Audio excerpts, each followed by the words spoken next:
Hey everybody, it's Scotty from Scotty's Record Shop with another artist profile. This is going to be a lot quicker than the last few that I've done that have been 20 plus minutes. I thank you.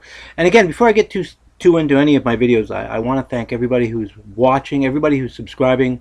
I'm coming close to 200 people subscribed to my channel, and I'm not going to lie, I'm kind of excited about that. I think that's really cool. So tell your friends, see if you guys can crank me up over 200.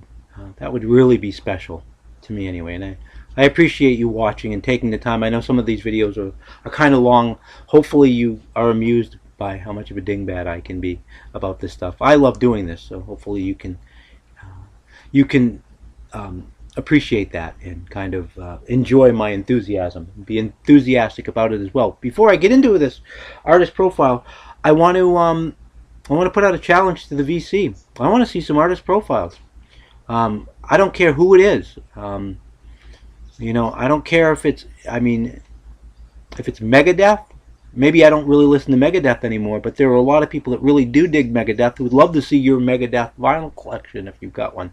I know a lot of you guys, or just even if it's a country artist, Loretta Lynn, for God's sakes, if you got a big Loretta Lynn collection, I wouldn't mind seeing that.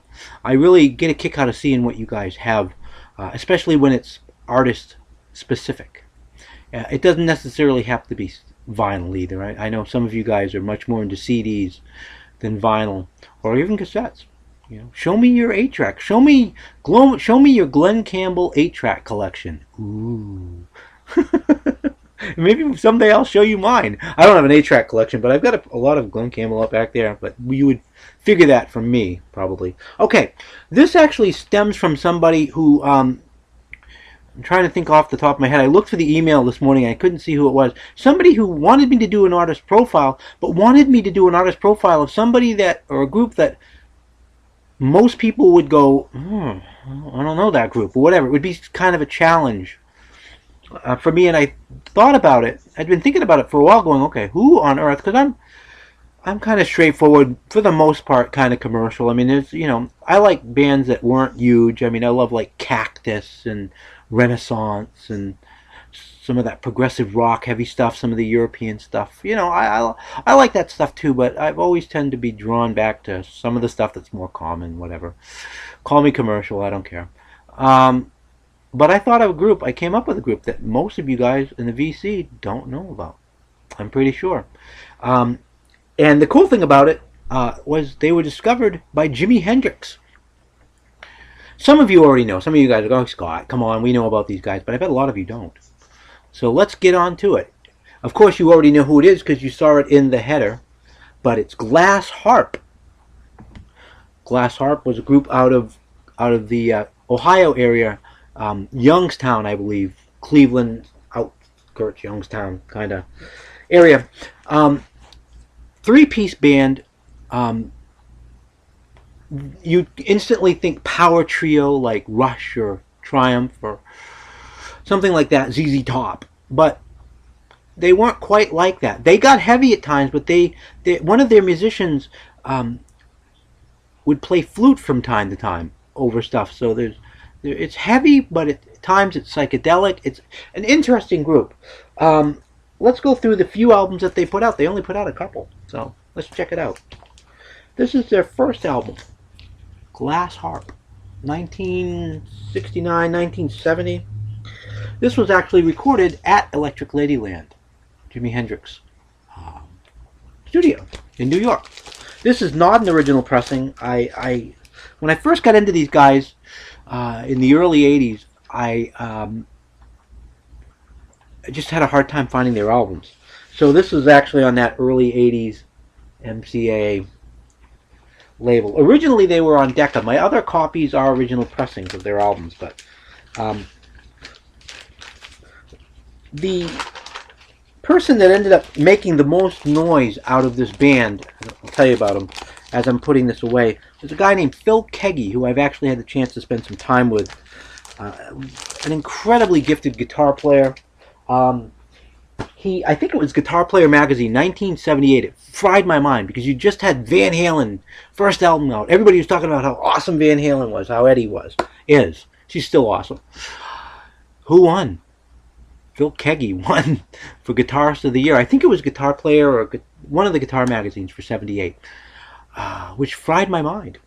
Because most of us really had no idea, because he wasn't a mainstream guitarist. I'll tell you what he does in a little bit. Synergy was their second album. This was a gatefold. Nice gatefold.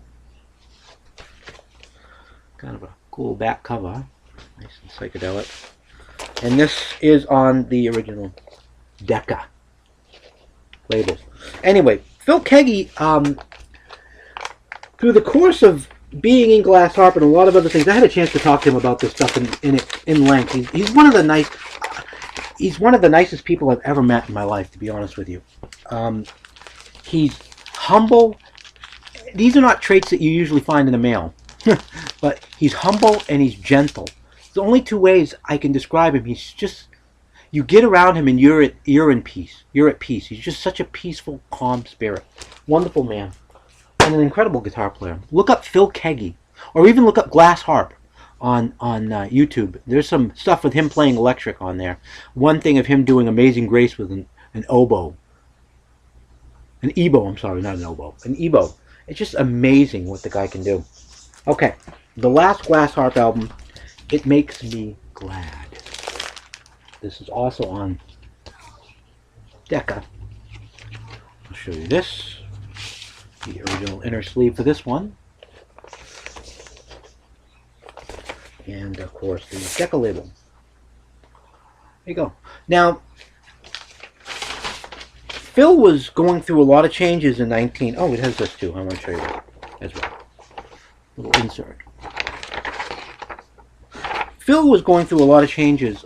His mother had gotten killed in a car accident. He was very close to his mom when he was like 17, 18 years old. And he was getting into drugs and everything else like pretty much everybody else was in the late 60s. And he kind of had a spiritual awakening. Some people went for Indian religion. He tried a lot of different religions type stuff, but he ended up going in the way of Christianity, like a lot of other people did in the late 60s, early 70s, becoming a part of that whole big Jesus people movement. So he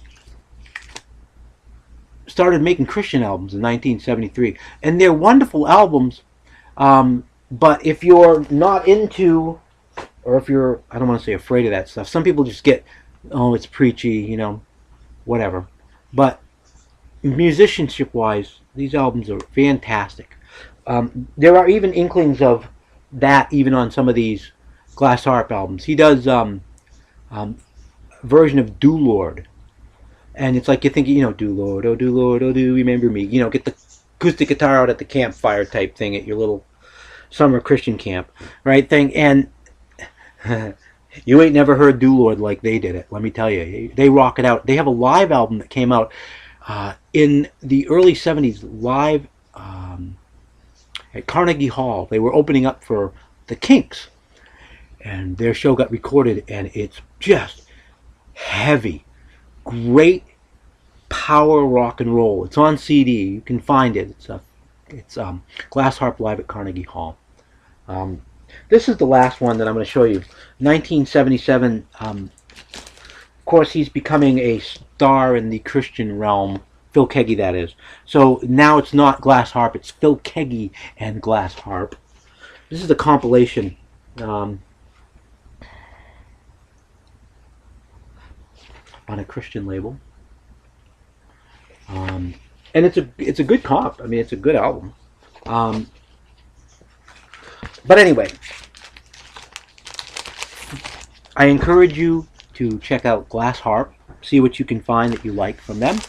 And I also encourage all of you out in the VC to start making some artist profile videos. Whoever you want it to be, I don't care. I just want to see what you guys got for individual artists. I'll have plenty more coming up as these. I'm going to try to do at least once a week. Maybe, hopefully. Try to. You know how that is, right, guys?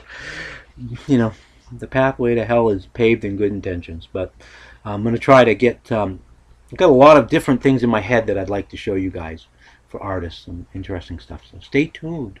And thank you again for watching. Thank you for subscribing.